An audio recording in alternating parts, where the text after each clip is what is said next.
ನಮಸ್ಕಾರ. ರಿವ್ಯೂ ಚಾನಲ್ಗೆ ಸ್ವಾಗತ. ನಾನು ಸೌಖ್ಯ ಗಾಂವ್ಕರ್. ಸಿದ್ದರಾಮಯ್ಯ ಸರ್ಕಾರಕ್ಕೆ ಮೊದಲ ಮಹಾಘಾತ. ಯಾವ ಗ್ಯಾರಂಟಿ ಯೋಜನೆಗಳ ಮೂಲಕ ಕಾಂಗ್ರೆಸ್ ಅಧಿಕಾರಕ್ಕೆ ಏರ್ತೋ ಆ ಯೋಜನೆಗಳ ಪೈಕಿ ಮಹತ್ವದ್ದಾಗಿರುವ ಶಕ್ತಿ ಯೋಜನೆಗೆ ಕಂಟಕ ಎದುರಾಗಿದೆ. ಈಗ ಶಕ್ತಿ ಯೋಜನೆ ಬಂದ ಅಂಥದ್ದೇ ಬೆಳವಣಿಗೆಯೊಂದು ಆಗ್ತಾ ಇದೆ. ಸರ್ಕಾರಕ್ಕೆ ಈಗ ಯಾವ ರೀತಿ ಬರಸಿಡಿಲು ನೋಡಿ, ಇದು ಸಣ್ಣ ಬೆಳವಣಿಗೆ ಅಲ್ಲ, ಬಿಜೆಪಿಗೆ ಭರ್ಜರಿ ಅಸ್ತ್ರವಾಗಿರುವ ಬೆಳವಣಿಗೆ. ಮಾಹಿತಿ ನಿಮ್ಮ ಮುಂದೆ ಇಡ್ತಾ ಹೋಗ್ತೀವಿ. ಮಿಸ್ ಮಾಡಿದ್ರೆ ನಮ್ಮ ಚಾನಲ್ನ ಸಬ್ಸ್ಕ್ರೈಬ್ ಮಾಡಿ, ನಿಮ್ಮ ಅಭಿಪ್ರಾಯ ಕಮೆಂಟ್ ಮಾಡಿ ತಿಳಿಸಿ. ಎಸ್ ವೀಕ್ಷಕರೇ, ಈಗಾಗಲೇ ಗ್ಯಾರಂಟಿ ಎಫೆಕ್ಟ್ ಯಾವ ರೀತಿ ರಾಜ್ಯದ ಅಭಿವೃದ್ಧಿಗೆ ಮಾರಕವಾಗಿದೆ ಅನ್ನೋ ರಿಪೋರ್ಟ್ನ ಸರ್ಕಾರದ ಮೂಲದಿಂದಲೇ ಹೊರಬಿದ್ದಿರುವ ರಿಪೋರ್ಟನ್ನು ನಿಮ್ಮ ಮುಂದೆ ಇಟ್ಟಿದ್ದೀವಿ. ನಂಬರ್ 1, ಹಣಕಾಸು ಇಲಾಖೆಯ ಮಧ್ಯವಾರ್ಷಿಕ ವರದಿ ಬಂಡವಾಳ ವೆಚ್ಚ ಕಡಿಮೆ ಆಗಿದ್ದಕ್ಕೆ, ಅಂದರೆ ಸರ್ಕಾರದ ಕಡೆಯಿಂದ ಬಂಡವಾಳ ಹಾಕೋದೆಲ್ಲ ಕಡಿಮೆ ಆಗಿದ್ದಕ್ಕೆ ಹೇಗೆ ತೆರಿಗೆ ಸಂಗ್ರಹದಲ್ಲಿ ದೊಡ್ಡ ಮಟ್ಟದ ನಷ್ಟ ಆಗಿದೆ ಅನ್ನೋದನ್ನು ಆ ರಿಪೋರ್ಟನ್ನು ಇಟ್ಟಿತ್ತು. ಸೊ ಗ್ಯಾರಂಟಿ ರಾಜ್ಯದ ಅಭಿವೃದ್ಧಿಗೆ ಮಾರಕವಾಗಿದೆ, ತೆರಿಗೆ ಸಂಗ್ರಹದ ಕೊರತೆಯಾಗುವ ಮೂಲಕ ಅನ್ನೋದನ್ನು ಒಂದು ಸ್ಪಷ್ಟಪಡಿಸಿದ್ದಾಗಿದೆ. ಶಾಸಕರುಗಳು, ಕಾಂಗ್ರೆಸ್ ಶಾಸಕರು ಬಾಯ್ಬಿಟ್ಟು ನಾವು ಆತ್ಮಹತ್ಯೆ ಮಾಡ್ಕೊಳ್ತೀವಿ ಅನುದಾನ ಕೊಡದೇ ಇದ್ರೆ ಅಂತ ಹೇಳ್ತಿರೋದನ್ನು ನೋಡಿದ್ದೀವಿ. ಅದಾದ್ಮೇಲೆ ಸಿದ್ದರಾಮಯ್ಯನವರು ಒಂದಿಷ್ಟು ಭರವಸೆ ಕೊಟ್ಟಿದ್ದಾರೆ, 1000 ಕೋಟಿ ಭರವಸೆ ಕೊಟ್ಟಿದ್ದಾರೆ. ಅದು ಬರುತ್ತಾ ನೋಡಬೇಕು. ಈಗಾಗಲೇ ನಿನ್ನೆ ಅಷ್ಟೇ ನಾವು ಒಂದು ರಿಪೋರ್ಟನ್ನು ನಿಮ್ಮ ಮುಂದೆ ಇಟ್ಟಿದ್ವಿ. ಗ್ಯಾರಂಟಿ ಎಫೆಕ್ಟಿಂದಾಗಿ ಏನೇನಾಗಿದೆ, ಸರ್ಕಾರಿ ಉದ್ಯೋಗ ಖಾಲಿ ಹೊಡಿತಾ ಇದೆ, ಅಂದರೆ ವೇಕೆನ್ಸಿ ಜಾಸ್ತಿ ಆಗಿದೆ. ಅದು 20,000ಕ್ಕೂ ಅಧಿಕ ಜಾಬ್ ವೇಕೆನ್ಸಿ ಬಿಡಲಾಗಿದೆ. ಕಾರಣ ಗ್ಯಾರಂಟಿ ಸರಿದೂಗಿಸೋದಕ್ಕೆ ಆಗ್ತಾ ಇಲ್ಲ. ಅವ್ರಿಗೆ ಮತ್ತು ಭತ್ಯೆ, ವೇತನ, ಮತ್ತೊಂದು ಮಗದೊಂದು ಅಂತ ಸಿಕ್ಕಾಪಟ್ಟೆ ಆಗುತ್ತೆ. ಹಾಗಾಗಿ ಹಾಗೆ ಖಾಲಿ ಬಿಟ್ಟು ಸರ್ಕಾರಿ ಸೇವೆಯಲ್ಲಿ ವ್ಯತ್ಯಯ ಆಗಿ ಜನಕ್ಕೆ ಸಮಸ್ಯೆ ಆಗಿ ಭ್ರಷ್ಟಾಚಾರ ಡಬಲ್ ಆಗಿದೆ ಅನ್ನುವಂಥ ವಿಚಾರ ಈಗ ಸದ್ದು ಮಾಡ್ತಾ ಇದೆ. ಆ ನಿಟ್ಟಿನಲ್ಲೂ ಆಕ್ರೋಶ ಎಲ್ಲ ವ್ಯಕ್ತವಾಗಿದೆಯಲ್ಲ. ಈಗ ಮೊದಲ ಮಹಾಘಾತ. ಇಷ್ಟು ದಿನಕ್ಕೆ ಜನಕ್ಕೆ ಆಘಾತ ಆಗಿತ್ತು ಗ್ಯಾರಂಟಿ ಕಾರಣದಿಂದಾಗಿ. ಒಂದಿಷ್ಟು ಜನ ಖುಷಿ ಪಟ್ಟರೆ ಇನ್ ರಿಟರ್ನ್ ಅದು ಜನಕ್ಕೆ ಮತ್ತೆ ಆಘಾತಕಾರಿಯಾಗಿ ಪರಿಣಮಿಸಿತ್ತು ಹಲವು ವಿಚಾರಗಳಲ್ಲಿ. ಆದರೆ ಈಗ ಸರ್ಕಾರಕ್ಕೆ ಆಘಾತ. ದೇಶಕ್ಕೆ ಮಾದರಿಯಾಗಿದ್ದ ಕರ್ನಾಟಕ ರಾಜ್ಯದ ಸಾರಿಗೆ ಇಲಾಖೆ ಆರ್ಥಿಕವಾಗಿ ಅಧೋಗತಿಗೆ ತಲುಪಿದೆ. ಈಗ ಕಾಂಗ್ರೆಸ್ ಸರ್ಕಾರಕ್ಕೆ ಎದುರಾಗಿರೋ ಸಂಕಷ್ಟ ಏನಪ್ಪಾ ಅಂತ ಕೇಳಿದ್ರೆ, ಸಾರಿಗೆ ಇಲಾಖೆ ಸಿಕ್ಕಾಪಟ್ಟೆ ನಷ್ಟದಲ್ಲಿದೆ, ಬಾಕಿ ಉಳಿಸ್ಕೊಂಡಿದೆ ಸರ್ಕಾರ. ನಿಗಮದ 4 ಸಂಸ್ಥೆಗಳಿಂದ ಬರೋಬ್ಬರಿ 6,468 ಕೋಟಿ ರೂಪಾಯಿಗಳಿಗೂ ಹೆಚ್ಚು ಬಾಕಿ ಹೊರೆಯಾಗಿರೋದು ಈಗ ಸರ್ಕಾರ. ನಿಗಮದ ಅಂದರೆ 4 ಸಂಸ್ಥೆಗಳಿಗೆ ಹಣ ಕೊಡದೆ ಬಾಕಿ ಉಳಿಸ್ಕೊಂಡಿದೆ. ಇಷ್ಟು ಬಾಕಿ ಉಳಿಸ್ಕೊಂಡಿದೆ. ಯಾವಾಗಲೂ ಇರೋದೇ ಇದು, ಪದೇ ಪದೇ ನಿಗಮಕ್ಕೆ ಶಕ್ತಿ ಕೊಡಬೇಕು, ಶಕ್ತಿ ಯೋಜನೆ ಮೂಲಕ ಆದರೂ ಬೇರೆ ರೀತಿಯಲ್ಲಿ ಶಕ್ತಿ ಕೊಡಲ್ಪಡತ್ತಾ ಅನ್ನೋ ಚರ್ಚೆಗಳಾದವು. ಆದರೆ ಈಗ ಮತ್ತಷ್ಟು ಹೊರೆ, ಸಿಕ್ಕಾಪಟ್ಟೆ ಊಹಿಸಲಾಗದಂಥ ಹೊರೆ ಬಿದ್ದಿದೆ. 6,468 ಕೋಟಿ ರೂಪಾಯಿಗಳಿಗೂ ಹೆಚ್ಚು ಬಾಕಿ ಉಳಿಸ್ಕೊಂಡಿದೆ. 4 ನಿಗಮಗಳು ನಷ್ಟದ ಹಾದಿ ಹಿಡಿದಿದ್ದು. ಈಗ ವೇತನ ಪರಿಷ್ಕರಣೆಯಾಗಿ 38 ತಿಂಗಳು ಕಳೆದ್ರು ಬಾಕಿ ಪಾವತಿಯನ್ನೂ ಮಾಡಿಲ್ಲ. ಶಕ್ತಿ ಯೋಜನೆಯಿಂದಾಗಿ ಸಾರಿಗೆ ಇಲಾಖೆ ನಿಶಕ್ತಿಗೊಂಡಿದೆ ಅಂತ ಈಗ ಬಿಜೆಪಿ ಮುಗಿಬೀಳ್ತಾ ಇದೆ. ಬರೀ ಬಿಜೆಪಿ ಮುಗಿಬೀಳ್ತಿರೋದಲ್ಲ, ಸಾರಿಗೆ ನಿಗಮದ ನೌಕರರು ಈಗ ಪ್ರೊಟೆಸ್ಟ್ಗೆ ಕರೆ ಕೊಟ್ಟಿದ್ದಾರೆ. ಡಿಸೆಂಬರ್ 31 ಡೆಡ್ಲೈನ್ ಹಾಕಿ ಅವತ್ತು ರಾತ್ರಿಯಿಂದನೇ ಬಸ್ ಸಂಚಾರ ಬಂದ್ ಮಾಡೋದಕ್ಕೆ ನಿರ್ಧಾರ ಮಾಡಿರೋದು. ಈಗ HV ಅನಂತ ಸುಬ್ಬರಾವ್ ಅವರು, ಅಂದರೆ KSRTC staff and workers federation ಅಧ್ಯಕ್ಷರು, ಅವರು ಎಚ್ಚರಿಕೆ ಕೊಟ್ಟಿದ್ದಾರೆ. ನಿಮಗೆ ನಾವು ಈ ಬಸ್ ಸೌಂಡಲ್ಲಿ ಮಾತಾಡಿದ್ರೆ ಕೇಳಿಸಲ್ಲ, ಅದಕ್ಕೆ ನಾವು ಬಸ್ಸನ್ನು ನಿಶ್ಶಬ್ದ ಮಾಡಿ, ಅಂದರೆ ಬಂದ್ ಮಾಡಿ ಮಾತಾಡ್ತೀವಿ ಅಂತ ಎಚ್ಚರಿಕೆ ಕೊಟ್ಟಿದ್ದು. ಇದೆಲ್ಲವನ್ನ ಸರಿ ಮಾಡೋ ತನಕ ವೇತನ ಹೆಚ್ಚಳದ ಡಿಮ್ಯಾಂಡ್ ಇದೆ, ಎಲ್ಲ ಇದೆ, ಅದು ಬಿಟ್ಟಾಕಿ ಈಗ ಇರೋದನ್ನು ಬಾಕಿಯನ್ನು ಕೊಟ್ಟರೆ ಸಾಕಾಗಿದೆ. ಅದನ್ನೇ ಈ ಹಿಂಬಾಕಿ ಸಿಬ್ಬಂದಿಗೆ 1,787 ಕೋಟಿ ರೂಪಾಯಿ ಸಿಬ್ಬಂದಿಗೆ ಹಿಂಬಾಕಿ ಉಳ್ಕೊಂಡಿದೆ. ಅದನ್ನು ಕೊಡ್ಲಿಕ್ಕಾಗ್ತಿಲ್ಲ, ವಿವಿಧ ನಿಗಮದ ಸಂಸ್ಥೆಗಳಿಗೆ ಕೊಡೋದಕ್ಕಾಗ್ತಿಲ್ಲ. ಸೊ ಶಕ್ತಿ ಯೋಜನೆಯ ಮೂಲಕ ಇಡೀ ಸಾರಿಗೆ ಇಲಾಖೆಗೆ ಹಳ್ಳ ಹಿಡಿದಿದೆ ಅನ್ನೋದನ್ನ ಈ ರಿಪೋರ್ಟ್ ಹೇಳ್ತಿದೆ. ನೌಕರರು ಈಗ ದೊಡ್ಡ ಮಟ್ಟದ ಹೋರಾಟಕ್ಕೆ, ರಾಜ್ಯವ್ಯಾಪಿ ದೊಡ್ಡ ಮಟ್ಟದ ಹೋರಾಟ. ಶಕ್ತಿ ಯೋಜನೆ ಬಂದ್ ಮಾಡಿ, ಅಂದರೆ ದುಡ್ಡು ಕೊಟ್ಟರು ನಾವು ಬಸ್ ಓಡಿಸಲ್ಲ ಅಂತ. ನೀವು ಈಗ ಇಟ್ಟಿರೋ ಡಿಮ್ಯಾಂಡನ್ನು ತಕ್ಷಣಕ್ಕೆ ರೆಡಿ ಮಾಡಿದ್ರೆ, ಸರಿ ಮಾಡಿದ್ರೆ ಬಸ್ ಓಡುತ್ತೆ. ನೀವು ಶಕ್ತಿ ಯೋಜನೆ ಮುಂದುವರಿಸ್ತೀರಿ ಅಂದರೆ ನೀವು ಅಲ್ಲಿಂದ ಕೊಡಬೇಕು, ಸರ್ಕಾರದಿಂದ ನಿಗಮಕ್ಕೆ ಕೊಡಬೇಕು. ಕೊಟ್ಟಿಲ್ಲ ಅಂದರೆ ಶಕ್ತಿ ಯೋಜನೆ ಬಂದ್ ಅಂತ ನೌಕರರು ಹೇಳ್ತಿರೋದು. ಬಸ್ ಓಡಿದ್ರೆ ತಾನೇ ಶಕ್ತಿ ಯೋಜನೆ, ದುಡ್ಡು ಕೊಟ್ಟರು ಬಸ್ ಓಡಿಸಲ್ಲ, ಹಂಗೆ ಮಾಡ್ತೀವಿ. ಅಂತಹ ಕ್ರಮ ಕಟ್ಟಿಟ್ಟ ಬುತ್ತಿಯನ್ನು ಎಚ್ಚರಿಕೆ ಕೊಟ್ಟು ಈಗ ಜನಕ್ಕೆ ಟೆನ್ಷನ್ ಆಗಿದೆ.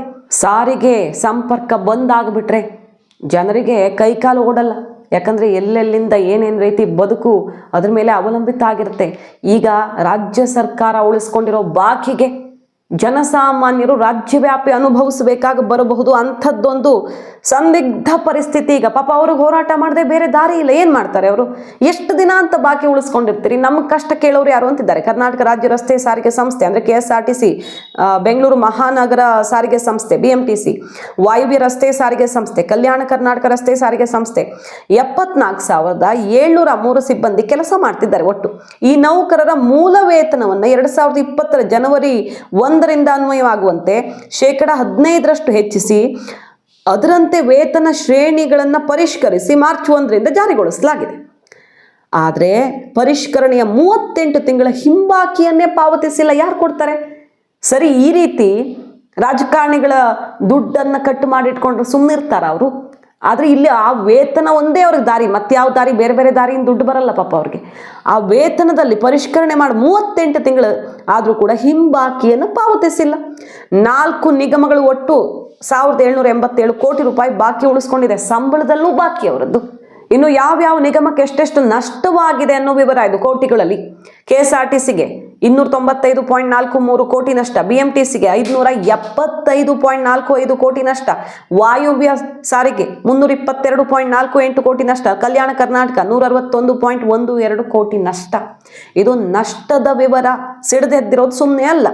2024 ಜನವರಿ 1ರಿಂದ ಅನ್ವಯ ಆಗುವಂತೆ 25% ವೇತನ ಪರಿಷ್ಕರಣೆ ಸೇರಿದಂತೆ ಇನ್ನಿತರ ಬೇಡಿಕೆಗಳನ್ನು ಈಡೇರಿಸಲೇಬೇಕು ಅಂತ ಈಗ ಮುಷ್ಕರಕ್ಕೆ ಕರೆ ಕೊಟ್ಟಿದೆ. ಕಾರ್ಮಿಕ ಇಲಾಖೆ ಆಯುಕ್ತರು ಸೋಮವಾರ ಸಭೆ ಮಾಡಿದ್ದಾರೆ. ಸಭೆ ತೀರ್ಮಾನ ಸಾರಿಗೆ ನಿಗಮಗಳ ವಿಭಾಗವಾರು ನೌಕರರ ಅಭಿಪ್ರಾಯ ಆಧರಿಸಿ ಮುಷ್ಕರ ತೀರ್ಮಾನ ಮಾಡ್ತೀವಿ ಅಂತ ಈಗ ಅನಂತ ಸುಬ್ರಾವ್ ಅವರು ಹೇಳಿದ್ದಾರೆ. ಮುಷ್ಕರ ಹೇಗಿರುತ್ತೆ ಅಂದರೆ ರಾಜ್ಯ ಸರ್ಕಾರಕ್ಕೆ ಬಿಸಿ ಮುಟ್ಟಿಸೋ ತನಕ ನಾವು ಬಿಡೋದಿಲ್ಲ ಅಂತ ಡಿಸೆಂಬರ್ 31ರ ಡೆಡ್ಲೈನ್ ಅನ್ನು ಹಾಕಿರೋದು. ಬಾಕಿ ಹೊರೆ ದಿನದಿಂದ ದಿನಕ್ಕೆ ಹೆಚ್ಚಾಗ್ತಿದೆ. ಶಕ್ತಿ ಯೋಜನೆ ಟಾನಿಕ್ನಿಂದಾಗಿ ಆದಾಯ ಏನೋ ಹೆಚ್ಚಾಗಿದೆ, ಆದರೆ ಸಂಸ್ಥೆಗಳು ಲಾಭದ ಹಾದಿಗೆ ಬರ್ತಾ ಇಲ್ಲ. ಭವಿಷ್ಯ ನಿಧಿ ಅಧಿಕಾರಿ ನೌಕರರ ವೇತನ ಪರಿಷ್ಕರಣೆ ಹಿಂಬಾಕಿ, ನಿವೃತ್ತ ಸಿಬ್ಬಂದಿ ಬಾಕಿ, ಡೀಸೆಲ್ಲು, ಬಿಡಿ ಭಾಗ ಪೂರೈಕೆದಾರರಿಗೆ ಪಾವತಿ ಮಾಡಬೇಕು. ಇದೆಲ್ಲ ಬಾಕಿ ಹೊರೆ ನವೆಂಬರ್ ಅಂತ್ಯಕ್ಕೆ 6,468 ಕೋಟಿ ರೂಪಾಯಿ ತಲುಪಿದೆ. ಅಲ್ಲದೆ ನಷ್ಟದ ಪ್ರಮಾಣ ಕೂಡ ಏರಿಕೆ ಆಗ್ತಾನೆ ಇದೆ. ಈ ಶಕ್ತಿ ಯೋಜನೆ ಕೊಟ್ಟಿರೋದ್ರಿಂದ, ಉಚಿತವಾಗಿ ಕೊಟ್ಟಿರೋದ್ರಿಂದ ಜನ ಪ್ರಯಾಣ ಮಾಡೋದು ಜಾಸ್ತಿ ಆಗ್ತದೆ. ಆದರೆ ಆ ದುಡ್ಡನ್ನು ಯಾರು ಭರಿಸ್ಬೇಕು? ಜನ ಕೊಡಲ್ಲ ಅಂದಾಗ, ಅಂದರೆ ಜನರಿಗೆ ಉಚಿತ ಅಂದಾಗ ದುಡ್ಡು ಯಾರು ಕೊಡಬೇಕು? ಸರ್ಕಾರ ಕೊಡಬೇಕು. ಸರ್ಕಾರ ಉಚಿತವಾಗಿ ಕೊಡ್ತಿದೆ, ಬಟ್ ಬಾಕಿ ಉಳಿಸ್ಕೊಂಡಿದೆಯಲ್ಲ. ನಿಗಮ ಉಚಿತವಾಗಿ ಕೊಟ್ಟಿದ್ದನ್ನು ಭರಿಸಬೇಕಾಗಿರೋ ಸರ್ಕಾರ ಬಾಕಿ ಉಳಿಸ್ಕೊಳ್ತಾ ಹೋದರೆ ನಿಗಮ ಎಲ್ಲಿಗೆ ಹೋಗುತ್ತೆ? ಅದು 1 ತಿಂಗಳದ್ದು 2 ತಿಂಗಳದ್ದು ಸ್ವಲ್ಪ ಹಣ ಬಾಕಿ ಅಲ್ಲ. 6,468 ಕೋಟಿ ರೂಪಾಯಿ ಬಾಕಿ ಅಂದರೆ ಎಲ್ಲಿಗೆ ಹೋಗಿ ತಲುಪಿದೆ ನಿಗಮದ ಪರಿಸ್ಥಿತಿ ಅನ್ನೋದನ್ನು ಅರ್ಥ ಮಾಡ್ಕೊಳ್ಬಹುದು. ಸೊ ಈಗ ಸಾರಿಗೆ ನೌಕರರು ಸಿಡಿದೆದ್ದಿರೋದು. ನಿವೃತ್ತ ನೌಕರರ ಬಾಕಿ ಎಷ್ಟು, ಭವಿಷ್ಯ ನಿಧಿ, ಹಾಲಿ ಸಿಬ್ಬಂದಿ ಬಾಕಿ, ಇಂಧನ ಪೂರೈಕೆದಾರರ ಬಾಕಿ, ಬಿಡಿ ಭಾಗ ಪೂರೈಕೆದಾರರ ಬಾಕಿ ಎಲ್ಲ ಎಷ್ಟೆಷ್ಟಿದೆ ನವೆಂಬರ್ ಅಂತ್ಯಕ್ಕೆ ಅನ್ನುವ ಅಂಕಿಅಂಶವನ್ನು ನಿಮ್ಮ ಮುಂದೆ ಇಟ್ಟಿದ್ದೀವಿ ನೋಡಿ. ಸೊ ಇಷ್ಟೆಲ್ಲ ಸಮಸ್ಯೆಗಳಾಗಿರೋದ್ರಿಂದ ಇದು ಆಕ್ರೋಶ ಭುಗಿಲೇಳುವಂತೆ ಮಾಡಿದೆ. BJP ಕೂಡ ಮುಗಿಬೀಳ್ತಿದೆ. ದೇಶಕ್ಕೆ ಮಾದರಿಯಾಗಿದ್ದ ಕರ್ನಾಟಕ ರಾಜ್ಯದ ಸಾರಿಗೆ ಇಲಾಖೆ ಆರ್ಥಿಕವಾಗಿ ದುರ್ಬಲಗೊಳಿಸಿ ಅಪಖ್ಯಾತಿ ಪಡ್ಕೊಂಡಿದೆ ಇವತ್ತು ಕಾಂಗ್ರೆಸ್ ಸರ್ಕಾರ. ಶಕ್ತಿ ಯೋಜನೆ ಯಾವ ರೀತಿ ದಿವಾಳಿಯ ಅಂಚಿಗೆ ತಂದಿಟ್ಟಿದೆ ನೋಡಿ ನಿಗಮವನ್ನ, ಸಾರಿಗೆ ಇಲಾಖೆಯನ್ನ ಅಂತ ಮುಗಿಬೀಳ್ತಾ ಇರೋದು. ಸಾರಿಗೆ ನಿಗಮಗಳಿಗೆ ಶಕ್ತಿ ತುಂಬಿ ನೌಕರರ ಬಾಕಿ ಹಣ ಪಾವತಿ ಮಾಡದೇ ಇದ್ರೆ ಸದ್ಯದಲ್ಲೇ ಸಾರಿಗೆ ನೌಕರರ ಮುಷ್ಕರದ ಬಿಸಿ ಸರ್ಕಾರಕ್ಕೆ ತಟ್ಟೋದು ಗ್ಯಾರಂಟಿ. ಜನರಿಂದ ಹಾದಿ ಬೀದಿಯಲ್ಲಿ ಸಿದ್ದರಾಮಯ್ಯ ಸರ್ಕಾರ ಛೇಮಾರಿ ಹಾಕಿಸ್ಕೊಳ್ಳುವಂಥ ಟೈಮ್ ಬಂದೇ ಬಿಟ್ಟಿದೆ ಅಂತ ಈಗ BJP ಮುಗಿಬಿದ್ದಿರೋದು. ಸೊ ಇದನ್ನು ಸಿದ್ದರಾಮಯ್ಯನವರು ಹೇಗೆ ಸರಿ ಮಾಡ್ತಾರೆ? ಇದೊಂದು ಸಣ್ಣ ಅಮೌಂಟ್ ಅಲ್ಲ, 1-2 ದಿನದ ಬಾಕಿ ಅಲ್ಲ, ತಿಂಗಳುಗಟ್ಟಲೆ ಕಳಿತಾನೇ ಇದೆ ನೋಡಿ. 38 ತಿಂಗಳ ಬಾಕಿ ಕೊಟ್ಟಿಲ್ಲ. ಇನ್ನು ವೇತನದಲ್ಲಿ ಇನ್ನೂ ಪರಿಷ್ಕರಣೆ ಆದಮೇಲೆ ಅದು ಕೂಡ ಹಿಂಬಾಕಿನೂ ಪಾವತಿ ಆಗಿಲ್ಲ. ಸರಿ, ಇನ್ಯಾವಾಗ ಮಾಡ್ತೀರಿ? ಇದ್ರ ನಡುವೆ ರಾಮಲಿಂಗಾರೆಡ್ಡಿ ಅವರು ಏನು ಹೇಳ್ತಿದ್ದಾರೆ ಅಂದರೆ 2020ರ ಜನವರಿ 1ರಿಂದ 23 ಫೆಬ್ರವರಿ 28ರವರೆಗೆ ನಿವೃತ್ತರಾದ ನೌಕರರಿಗೆ ಪಾವತಿ ಮಾಡಬೇಕಿದ್ದು 224 ಕೋಟಿ ರೂಪಾಯಿ ಬಿಡುಗಡೆ ಮಾಡಲಾಗಿದೆ. PF ಇತರೆ ಬಾಕಿ ಮರುಪಾವತಿಗೆ 2,000 ಕೋಟಿ ರೂಪಾಯಿ ಸಾಲ ಪಡ್ಕೊಳ್ತಿದ್ದೀವಿ, ಸಾಲ ಪಡ್ಕೊಂಡು ಕೊಡ್ತೀವಿ ಅಂತಿದ್ದಾರೆ. 2,000 ಕೋಟಿ ಸಾಲ ಪಡೆಯೋದಕ್ಕೆ ರೆಡಿ ಮಾಡ್ತಿದ್ದೀವಿ. ಈಗ ಈ ಸಾಲದ ಅಸಲು ಬಡ್ಡಿಯನ್ನು ಸರ್ಕಾರ ಭರಿಸತ್ತೆ ಅಂತ ಹೇಳ್ತಿದ್ದಾರೆ. ಸೊ ಯಾವ ರೀತಿಯ ಸಂಕಷ್ಟದ ಪರಿಸ್ಥಿತಿ ಇದೆ ಅನ್ನೋದು ಕ್ಲಿಯರ್. ಸರ್ಕಾರ ಬಂದು ಇಷ್ಟು ದಿನ ಆಯಿತು. ಹಾಗಾಗಿ ಈ ಗ್ಯಾರಂಟಿ ಯೋಜನೆಗಳ ಹೊರೆ ಯಾವ ರೀತಿ ಆಗ್ತಾ ಇದೆ ಅಂದರೆ, ಹೆಸರಿಗೆ ವೇತನ ಜಾಸ್ತಿ ಆಗಿದ್ರು ಕೂಡ ಅದು ಕೈಗೆ ಸಿಗದ ಮೇಲೆ ಏನು ಲಾಭ? ಇದು ಸಾರಿಗೆ ನೌಕರರ ಪಾಡು ಪಾಡು ಪಟ್ಟಿದ್ದೀವಿ, ಇನ್ನು ನಾವು ಬಸ್ ಓಡಿಸಲ್ಲ, ಶಕ್ತಿ ಯೋಜನೆಗೆ ಫುಲ್ ಸ್ಟಾಪ್ ನಾವೇ ಹಾಕ್ತೀವಿ ಅಂತಿದ್ದಾರೆ. ಬಸ್ ತೆಗೆದೇ ಇದ್ರೆ ನೀವು ಅದು ಹೆಂಗೆ ನಡೆಸ್ತೀರಿ ಶಕ್ತಿ ಯೋಜನೆನ ಅಂತ ಕಠಿಣ ಎಚ್ಚರಿಕೆ ಕೊಟ್ಟಿದ್ದು. ಇದು ಸರ್ಕಾರಕ್ಕೆ ಎದುರಾಗಿರುವ ಮೊದಲ ಆಘಾತ ಅಂದ್ರೂ ತಪ್ಪಿಲ್ಲ. ಗ್ಯಾರಂಟಿ ಹೊಡೆತ ಬಿದ್ದಂಗೆ ಕಾಣಿಸ್ತಾ ಇದೆ. ಮಾಹಿತಿ ನಿಮ್ಗೆ ಇಷ್ಟ ಆಗಿದ್ರೆ ಮಿಸ್ ಮಾಡಿದ್ರೆ ನಮ್ಮ ಚಾನಲ್ನ ಸಬ್ಸ್ಕ್ರೈಬ್ ಮಾಡಿ, ನಿಮ್ಮ ಅಭಿಪ್ರಾಯ ಕಮೆಂಟ್ ಮಾಡಿ ತಿಳಿಸಿ. Thank you.